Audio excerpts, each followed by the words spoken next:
نے حکومت پہ تنقید کی، حکومت سے آپ نے کہا کہ جی مستعفی ہو جائیں. D G I S I army chief سے آپ نے نہیں کہا کیونکہ کنٹرول سیکیورٹی کا بار بار ایک ہی سوال اٹھ رہا ہے کہ فوج کے پاس تھا. ایئر چیف سے آپ نے نہیں کہا کیونکہ ان کے کہتے ہیں ریڈار جام ہو گئے، پھر کہتے ہیں کہ وہ دیکھ نہیں پائے، ان کو انفارمیشن نہیں تھی، ملٹری کے اداروں انٹیلیجنس کے اداروں کو کوئی انفارمیشن نہیں تھی. تو وہاں آپ نے مستعفی ہونے کا کسی سے مطالبہ نہیں کیا؟ اگر جنرل مشرف کا دور ہوتا سب سے پہلی چیز میں نے کہنی تھی کہ سی این سی مستعفی ہو، کیونکہ آئی ایس آئی تو اس کے نیچے ہے نا. یہ یعنی کہ ہم آئی ایس آئی اور اس کو کیوں فرق کر رہے ہیں؟ یہ مجھے ابھی نہیں سمجھ آ رہی کہ کوئی یہ کرتا ہے علیحدہ. آرمی چیف ہیڈ ہے آرمی کا، اس کی ذمہ داری ہے آرمی کے اندر جو ہوتا ہے، اور آئی ایس آئی اس کے نیچے ہے. آئین کے اندر کیونکہ یہ جمہوری حکومت، اور اپنے آپ کو یاد رکھے democracy is the best revenge, یہ سلوگن سے آئے تھے.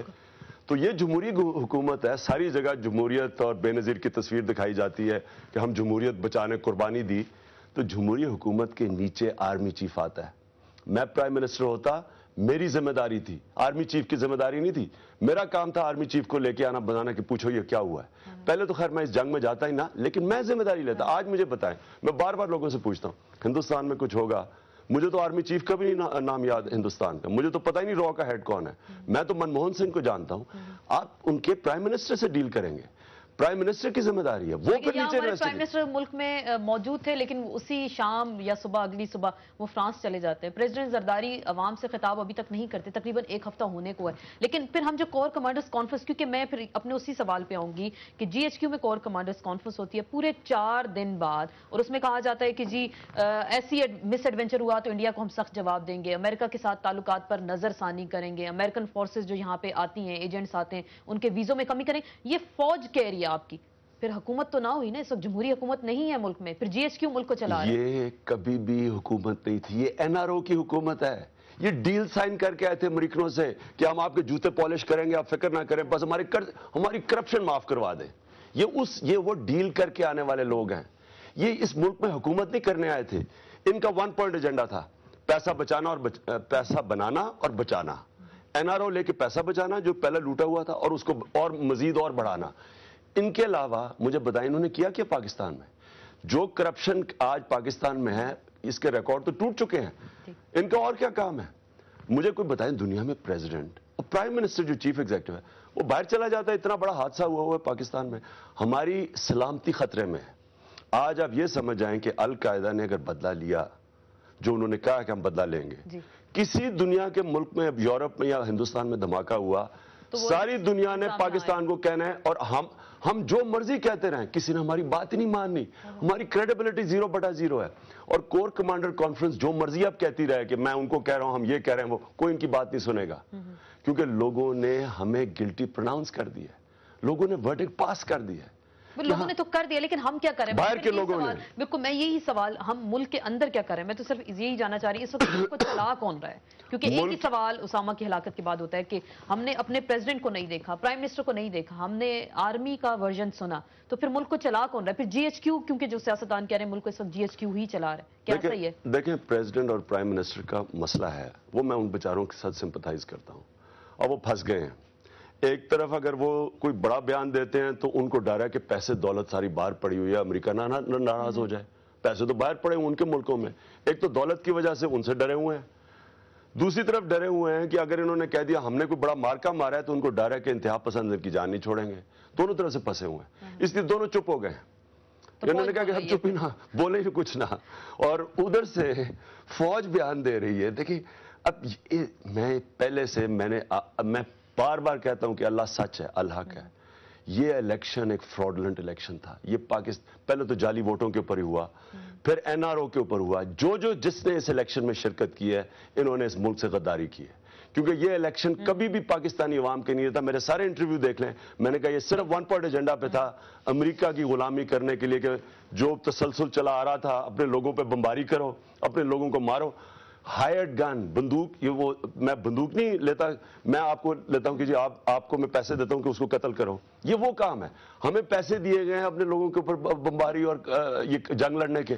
تو ڈالروں کے پیچھے ہم نے آج ایک جھوٹ کے اوپر جو ساری پالیسی بنی ہوئی تھی وہ آج ایکسپوز ہوگی، اور ہمیں ذلت اوپر والا دیتا ہے. بالکل. عزت اور کس لیے دیتا ہے اور کیوں دیتا ہے؟ اس لیے دیتا ہے آپ کی نیتیں خراب تھیں، آپ نے کبھی بھی نہ ہمارے سے سچے تھے نہ باہر والوں سے سچے تھے، اور اس کا نتیجہ یہی نکلنا تھا جو ہوا ہے۔ آج ساری دنیا میں لوگ پاکستانی جو باہر بیٹھے ہوئے ہیں، جن کے ڈالروں پہ یہ ملک چل رہا ہے، اصل میں تو پاکستانی چلا رہے ہیں نا، 10 ارب ڈالر بھیجتے ہیں ڈائریکٹلی اور 10 ارب انڈائریکٹلی، ان کے پیسے پہ یہ جو ملک چل رہا ہے وہ بےچارے منہ دکھانے کے قابل نہیں، ان کے بچے اسکول نہیں جا سکتے۔ لیکن ہماری لیڈرشپ کیوں خاموش ہے؟ یا میں نے پھر بار بار میں بات کروں گی، آپ نے کہا پریزیڈنٹ پرائم منسٹر کی اپنی مجبوریاں ہیں، نواز شریف خاموش ہیں، فضل الرحمان خاموش ہیں، چودھری شجاعت خاموش ہیں، اس کے ساتھ ساتھ ہم نے دیکھا جماعت اسلامی سے چلیں ایک تھوڑا سا ان کا سٹیٹمنٹ بھی سامنے آ گیا، اسفندیار ولی خاموش ہیں، ڈیفنس منسٹر ہمارے کئی نظر نہیں آ رہے، سب خاموش کیوں ہیں؟ وجہ کیا؟ امریکہ کے آگے کوئی بات نہیں کر رہا ہے اس وقت؟ سب امریکہ کے جوتے پالش کرنے والے ہیں، یہ اپنے پیسوں کے غلام ہیں، ان کی دولتیں باہر پڑی ہوئی ہیں، ان کی جائیدادیں باہر پڑی ہوئی ہیں، ان کو خوف ہے کہ کسی ٹائم پہ بھی منی لانڈرنگ میں یہ پکڑ سکتے ہیں امریکنوں کو ایک ایک آنے کا پتہ ہے، ان کا ایک ایک سینٹ ایک ایک ڈالر کدھر ان کا پڑا ہوا ہے۔ امریکہ کے اندر ایک پیٹریوٹس ایکٹ پاس ہوا تھا، پیٹریوٹس ایکٹ کے تحت جس کے مرضی امریکہ اکاؤنٹس کھول کے دیکھ سکتا ہے، کیونکہ انہوں نے نکالا تو ٹیررزم کے اگینسٹ تھا، لیکن وہ کسی کو بھی چیک کر سکتے ہیں اکاؤنٹ، ان کو ایک ایک چیز کا پتہ ہے ان کا پیسہ کدھر پڑا۔ ایک کتاب آئی تھی مائک سسکن کی The Way of the World، اس کے اندر CIA ریکارڈ کر رہی ہوتی ہے کانورسیشن، بے نظیر بات کر رہی ہے، اس کتاب کے اندر یہ لکھا ہوا کہ بے نظیر بلاول سے بات کر رہی ہوتی ہے اور اس کو بینک اکاؤنٹس بتا رہی ہوتی ہے کدھر کدھر پیسہ پڑا ہے، اور CIA ریکارڈ کر رہی ہوتی ہے، تو اتنی تو انہیں پتا سب کچھ، تو ان کے سامنے کیسے منہ کھولیں گے؟ تو اس لیے سارے کے سارے خاموش ہیں۔ بہت ساری مصلحتیں آپ کو نظر آ رہی ہیں اس تمام تناظر میں۔ آپ کی میں ذکر کروں گی آپ کی سٹیٹمنٹ کا، آپ نے بارہا کہا کہ 90 دن کے اندر ہم جو ہے ملک سے دہشت گردی ختم کر سکتے ہیں اگر آپ کو چارج دے دیا جاتا ہے ملک کا۔ سیاست میں کہا جاتا ہے ڈیڈ لائن ایک بڑا موذی مرض ہے کہ ڈیڈ لائن نہ دیں۔ صدر اوباما نے اتنی ڈیڈ لائنز دی اور اس کے بعد امبیرسمنٹ کا سامنا کرنا پڑا۔ یہ جو آپ کی ڈیڈ لائن ہے 90 دن کے اندر دہشت گردی، یہ فارمولا ہم سن بھی چکے ہیں، آپ بیان بھی اس کو کر چکے ہیں، کیا یہ ٹھیک ہونا چاہیے کہ ایسا کہ آپ 90 دن دے دیں اور اس میں سب کچھ ٹھیک ہو سکتا ہے؟ اصل بات یہ ہے کہ اگر آپ جب حکومت آتی ہے نا، آپ نے اگر چیک کرنا نا کہ حکومت نے کامیاب جو کہہ رہی ہے کرے گی یا نہیں کرے گی، اگر 90 دن میں وہ اپنا کورس ٹھیک نہیں کرتی، اس کا مطلب وہ نہیں کر سکتی، کیونکہ جو سٹیٹس کو ہے وہ پنجے گاڑ لیتا ہے، وہ چینج نہیں آنے دیتا۔ یہ ایک چینج مینجمنٹ ایک سائنس ہے دنیا کے اندر۔ آپ نے اگر آرگنائزیشن کو بھی چینج کرنا ہے نا، تو سب سے پہلے آپ جو سٹیٹس کو ہے نا، جو ایک نظام سے فائدہ اٹھا رہا ہے، جب تک اس کو آپ اٹھا کے علیحدہ نہیں کرتے وہ نظام چینج نہیں ہونے دیتے۔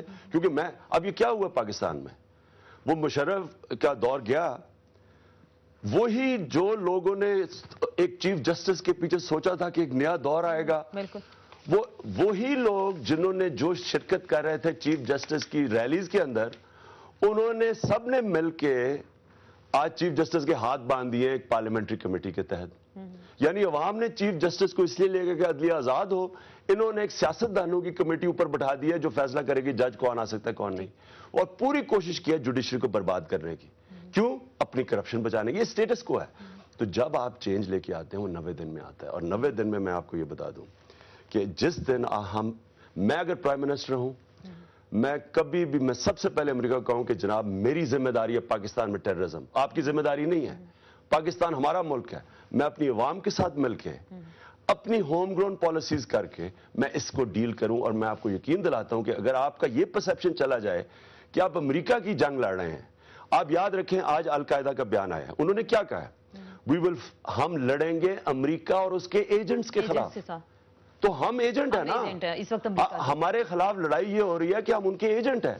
جب آپ ان کے ایجنٹ نہیں بنیں گے تو جو اصل اس ملک میں دہشت گرد ہے ان کو علیحدہ کر دیں گے ان لوگوں سے جو صرف اس لیے لڑے امریکہ کی جنگ تو سے۔ اس میں سب کے سب لوگ شامل ہیں، پھر اس وقت جو ملک میں جو لوگ اپنا کردار ادا کر رہے ہیں سب کے سب شامل ہیں، اسی پہ جو کردار نہیں ادا کر رہے ہیں وہ شامل ہیں، وہ سارے کے سارے شامل ہیں۔ بالکل اسی پہ مزید ہم بات کریں، بات ہو رہی ہے پاکستان میں امریکہ کا کردار اسامہ بن لادن کی ہلاکت کے حوالے سے۔ بریک لیتے ہیں، بریک کے بعد کچھ سیاسی سوال کریں گے، ملک کی جو سیاسی صورتحال ہے، خصوصاً چودھری نثار جو بڑے اچھے دوست ہیں عمران خان صاحب کے، اس حوالے سے گفتگو کریں گے مختصر سے بریک کے بعد۔